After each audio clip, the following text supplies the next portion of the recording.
యేసుక్రీస్తు ప్రభు వారు సొంత రక్షణ ఒప్పుకున్నావా?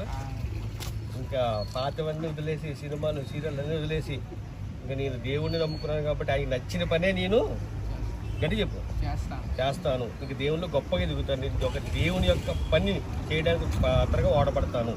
ఓకేనా?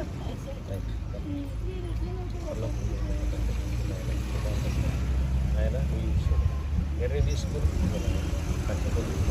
ఈనాటి నుంచి ఇప్పుడు కూడా ఈ యందు భయభక్తులు కలిగి బ్రతికి రైట్.